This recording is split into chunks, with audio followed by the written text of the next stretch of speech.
about one of the issues which I believe is really crucial to achieving sustainability in tourism. I'm here representing Equality in Tourism. I'm also a director of Equality in Tourism, one of the co-founders of the organisation, which is an independent, not-for-profit network dedicated to ensuring that women get more voice in tourism and get a fairer share of the benefits which tourism has the potential to bring. Gender discrimination is not new. It's the problem of gender discrimination. We've been talking about it for years. And within development studies, it's very well understood that incorporating gender equality is the way forward for development. But if you look in tourism, as Polly pointed out in her book, women have just been omitted. They've been a silent voice. They haven't been included. They haven't been forefronted. Their voices haven't been heard. And that is despite the fact that they make up more than 50% of the workforce in tourism across the world, right? Whether it's 55 or 59%, depending on which report you read, it's always more than 50% of the workforce if you average it out across the world. And that doesn't include all the women who are working in tourism silently, not being counted, because they are unpaid labour in tourism, of which there are many thousands, probably millions across the world, who are working in family businesses that don't even get counted within those statistics, which already equal more than 50%. It's the lack of opportunities for women. It's particularly when it comes to decision making and the fact that we don't get to help make the decisions, which has negative impacts throughout tourism. It's got negative impacts for workers, it's got negative impacts for communities, it's got negative impacts for families, and it's also got negative impact for the development of nations. And it doesn't matter whether you're talking about rural Africa or urban Europe, the problems are the same for all women. Their voices are not being heard on an equal par with men.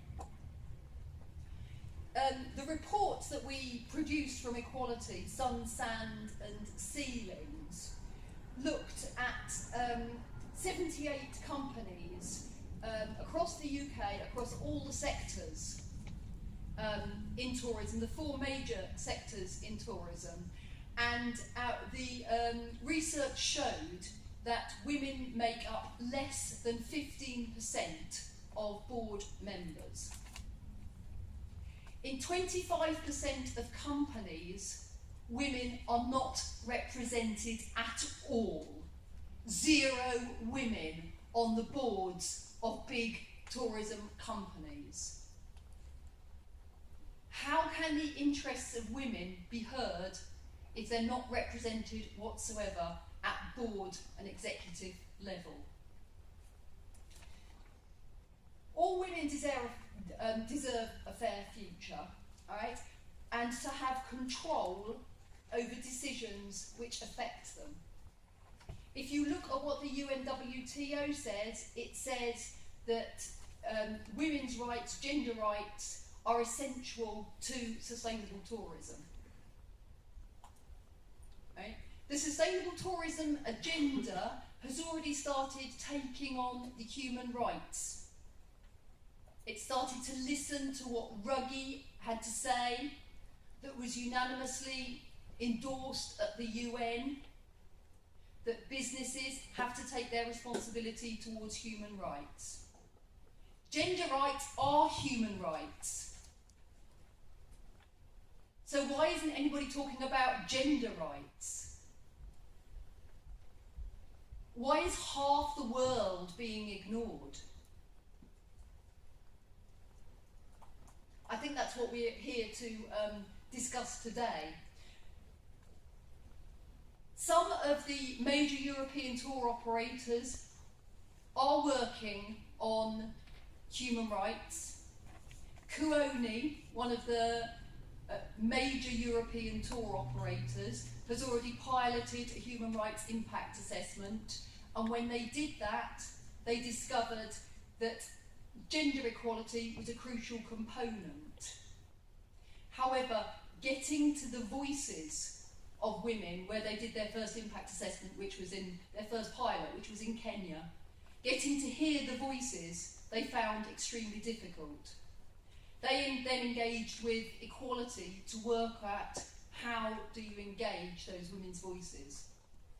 Because the people that get put forward again and again to give voice tend to be men. At Equality, we believe that change needs to start at the top. We need visionary women leaders that understand women throughout organisations need to be given that equality. Not having equality affects your ability to earn, your right to get training, your right to get promotions, and therefore your chances of moving up any organisation. We need women at the top that can help women throughout an organisation move up through the organisation. For many grassroots organisations, there's a patriarchal culture, which means that women's voices aren't heard in decisions which affect them most. I was in Flores, eastern Indonesia last week, doing community-based tourism training. Despite my request that one man and one woman from each village attended the training, 80% of the participants were men. And we discussed gender equality as one of the topics. All the men agreed that theoretically women should get gender equality. They all agreed that women should have attended the training. They all agreed it was male ego that had put forward two men rather than one man and one woman from their organisations. They also said that women were more creative, took more responsibility, were better with money, and did nearly all the work in tourism in their villages.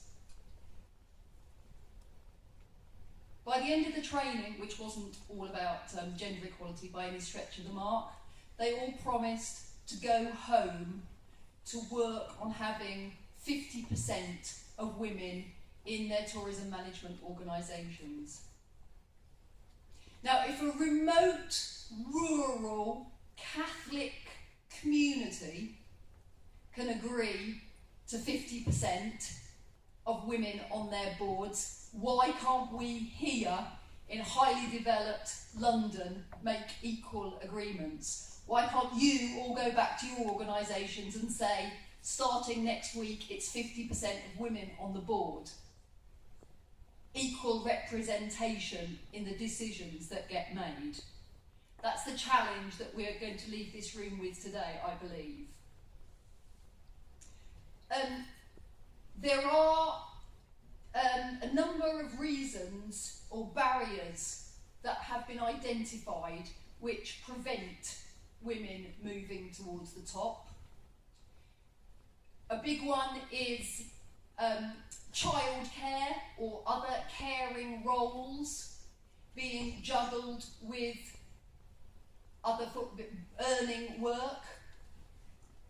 Particularly here in the UK, any mother will understand that is a massive challenge, with childcare arrangements as difficult as they are in the United Kingdom.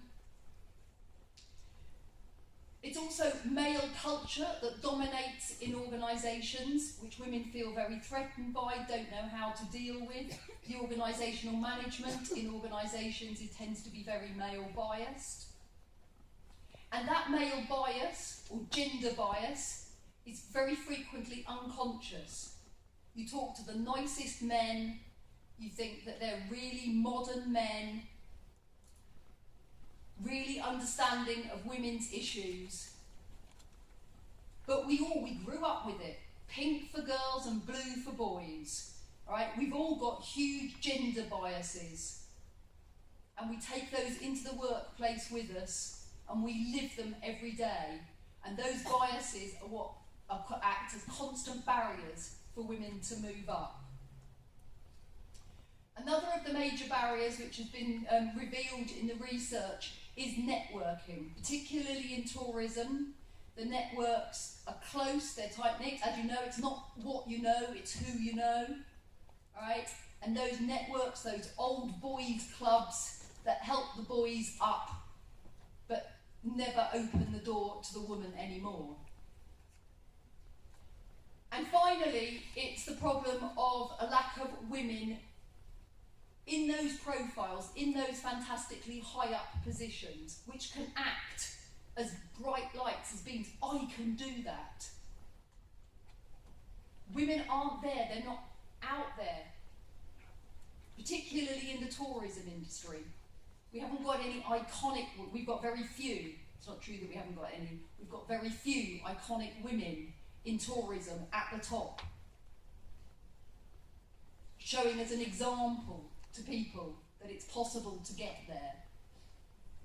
A lack of visibility acts as a barrier. What we do know is at whatever level, responsible tourism is gender equal tourism. And I hope that this afternoon we can discuss some of those issues together. Great. Thank you very much.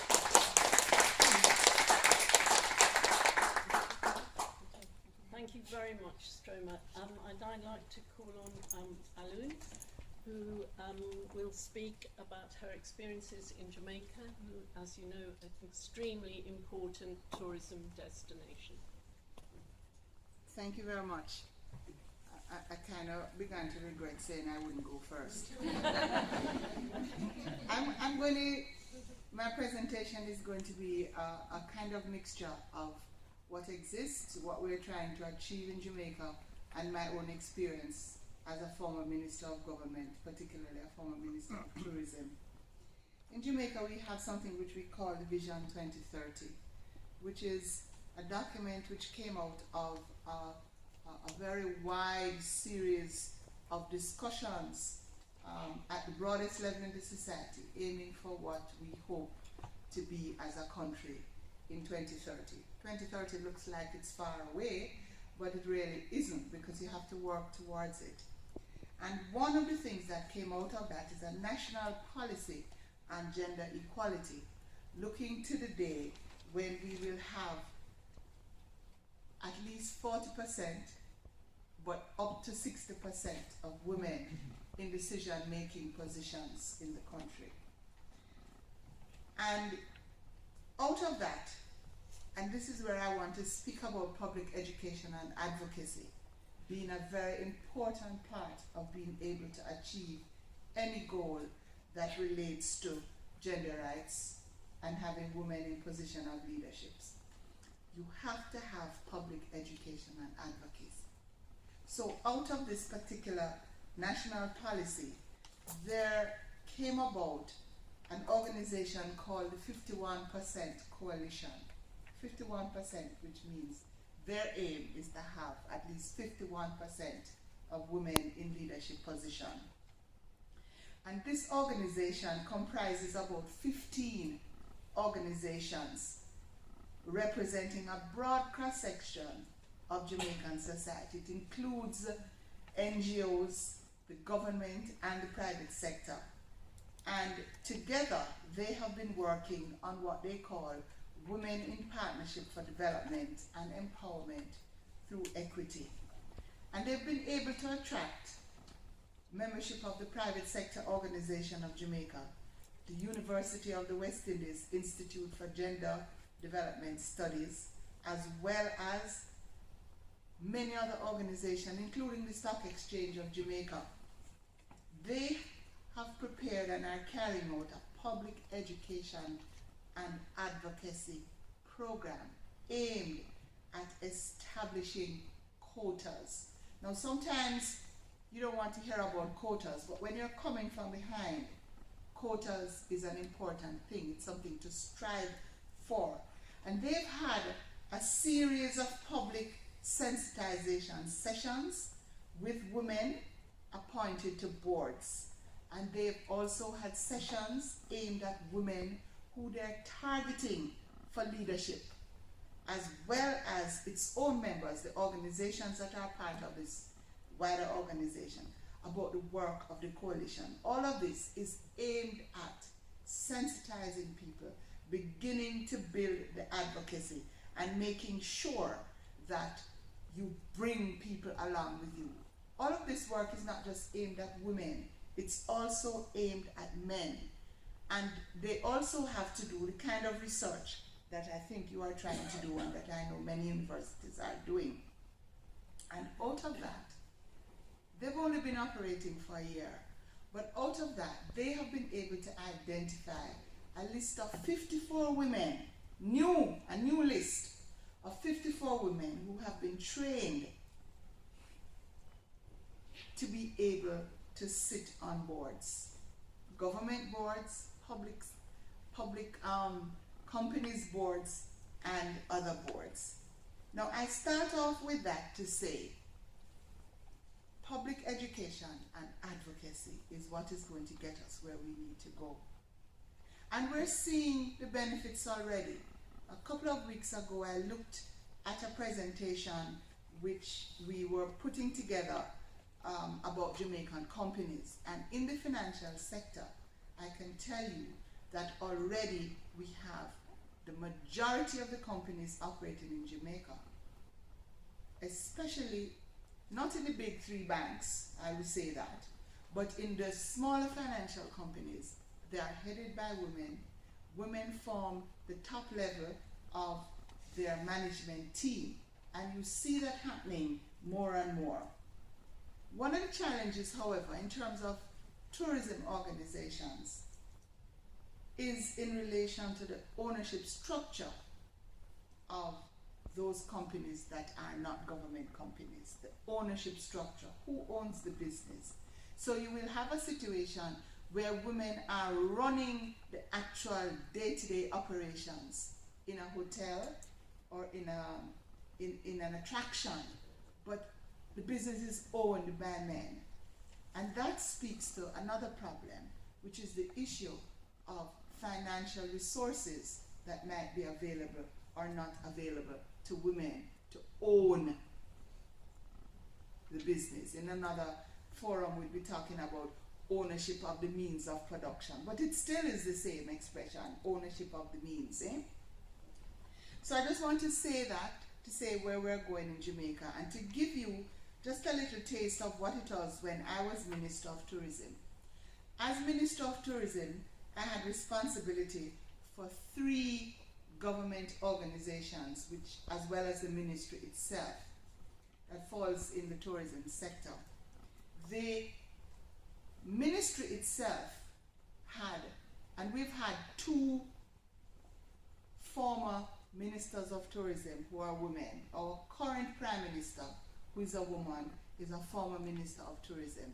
And I'm a former Minister of Tourism. And while I was Minister of Tourism, the Permanent Secretary in the Ministry of Tourism was a woman.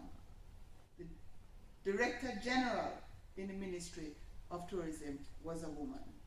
Of the 5 divisions that the ministry had, 4 were headed by women. That's the ministry itself. In the 3 companies that did the work of the ministry, the Jamaica Tourist Board was headed, the chairman was a man, and the directors, I had 2 directors during my time, they were men. But the head of the UK, Liz Fox, who is here, is a woman. In fact, I'm proud to say that she was recruited by me in my time. The head of Canada was a woman. And the head of our operations in Europe, based in Berlin, was a woman. The head in New York and Miami were men, and they were carryover from the bad old days. Let me say that. The other 2 organizations, the Tourism Enhancement Fund, which was put in when I was minister, I'm very pleased to say that it is the only organization which has money to spend in Jamaica these days, given the fact that we are under some very serious strictures from the IMF.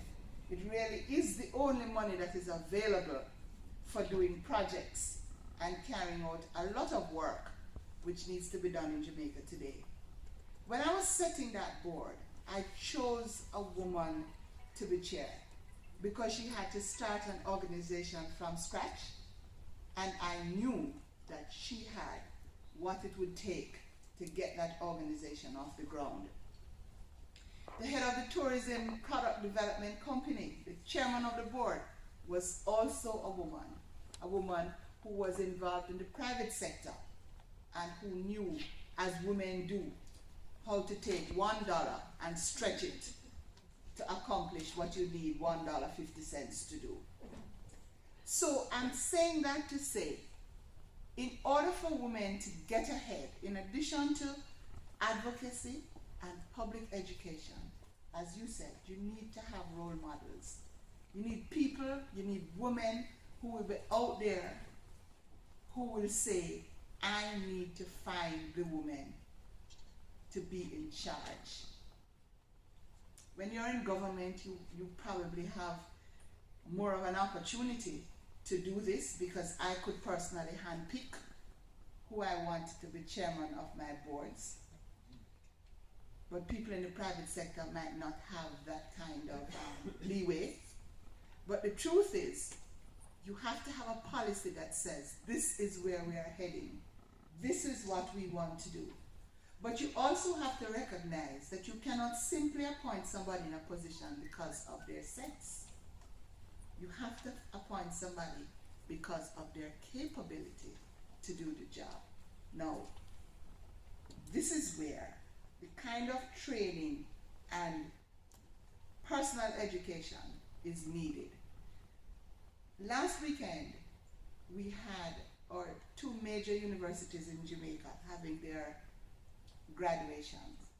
And I saw a news clip that says, this year, for the first time in many years, we have had a percentage of men graduating from the university of 27. What does that tell you? We are educating more and more women to university level in Jamaica. So once we get our training and we show that we are as qualified as a man to take up a position, once we have a policy that says we are going to actively seek to employ women in certain positions, once we are able to give women the financial support that is required for them to step out in business, then I think we will see an improvement. But it is something that we have to work very hard at, because it is not going to come easily. Thank you.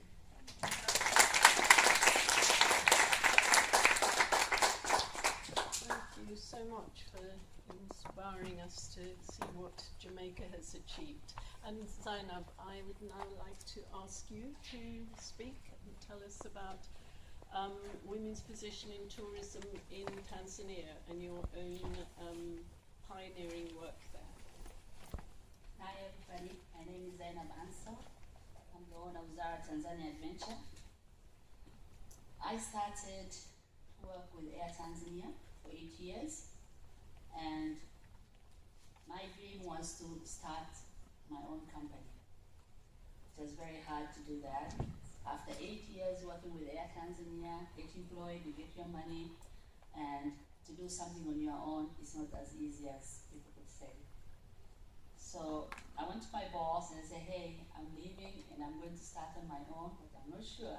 If I don't succeed, can I come back? And my manager said, yeah, Zainab, you can come back. So the first day I went to sit in my office, I felt very lonely, and I said, I don't know if I can do this. After a week, I had to get up and say, let me go and start getting the licenses, get myself organized. Everywhere I go, try to get a license, try to get things sorted, it was a block. Difficult, have to go, come tomorrow, we'll see. It took me a year to be able to get my documentation, get my license to start. Very difficult. After a while, I wanted to prove to everybody that I can do it.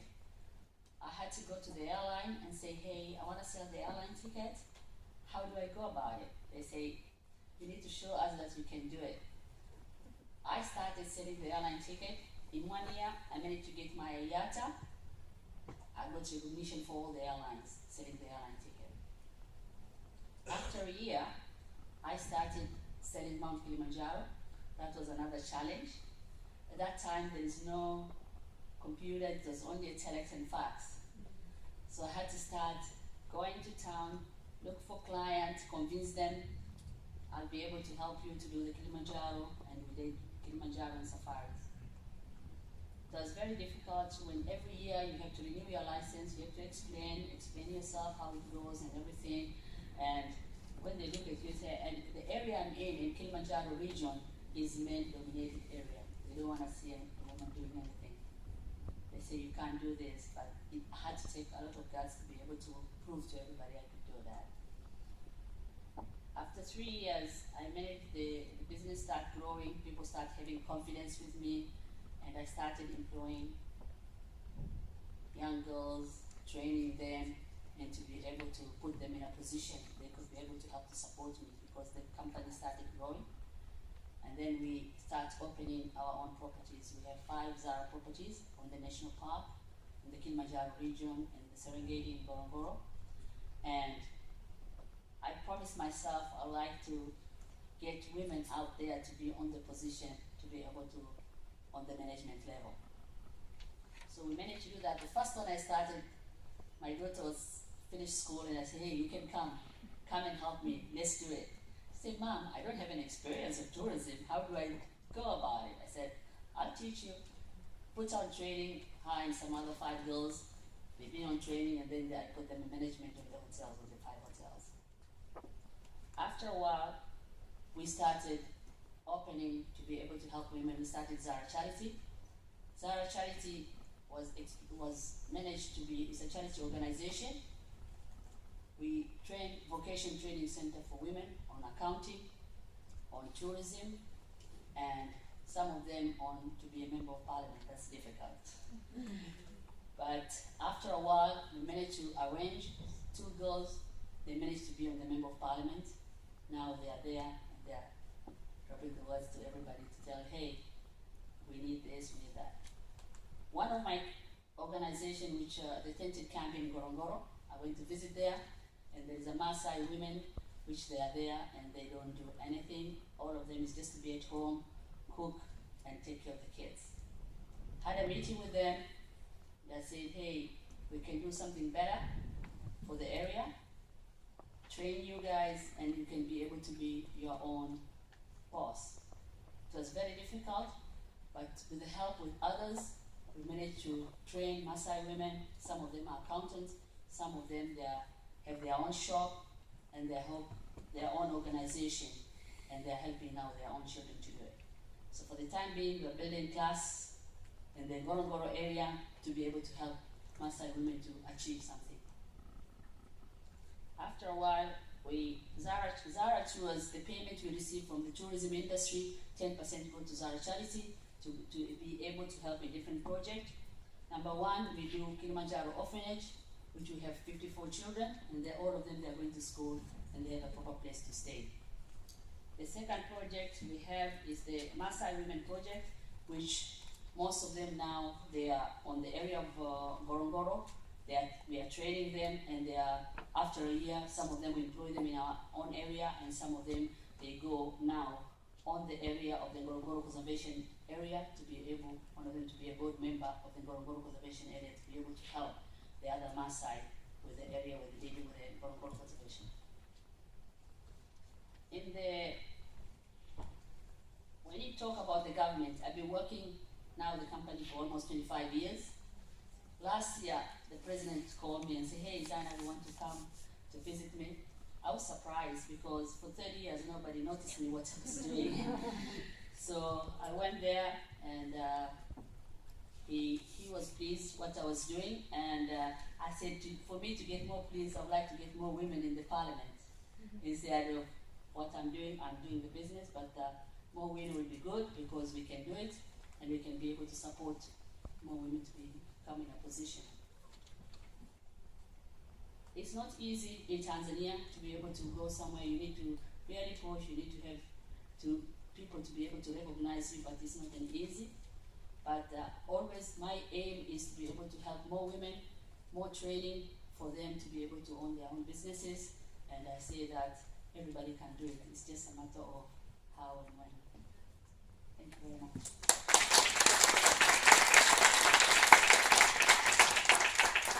Thank you so much. Now, Dermot, I'm not holding you responsible that only 13.3% of women are on the board at TUI. That's nothing to do with you. However, we'd be very interested to hear from your expertise right at the top of the tourist industry from the UK and in the international organisation, what your feelings are.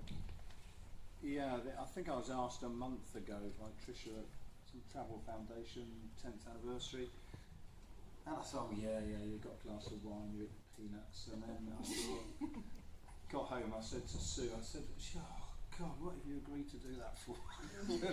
You were happy to be here, and I was thinking, what am I doing here? But I was listening. I mean, I've just jotted I've got some points in anyway, but I think it's coming back to the whole culture, and there's all I don't mean to be quite as aggressive, it sounds all the cliches of old boys clubs and all the quotas and all that sort of stuff. It really depends on I personally think, on the genuineness of the CEO of an organisation. If you've got an enlightened CEO, doesn't matter whether they're male or female, things happen. And Tricia obviously is in this new role, but was at Tourism Concern. And the issue which I was at first choice when we started, we had to produce a corporate social responsibility report, and then Gordon Brown stopped it because he was being lobbied by the city, saying it was too much bloody work and all the rest of it. But it was quite interesting, that process, but on the environment. But there was Peter Long, who's the CEO of TUI, said, look, Derms, you're all this tree hugging, this sort of stuff. Look, I'll back you, but I don't want to know about it. I'll support it. So in one sense he was engaged, but he was saying, but it's you. You can get on with it. And then obviously Tricia and I had many battles, which was actually the difference between being lobbied and actually the practical problems of implementation. And if you deal with an organisation that's very large and is organised, and if you're sorting out new aircraft or engines or re-kitting aircraft, you have a culture that's very organised to get things done, but you define what you've done, you figure out resources you need, what it is you want to achieve,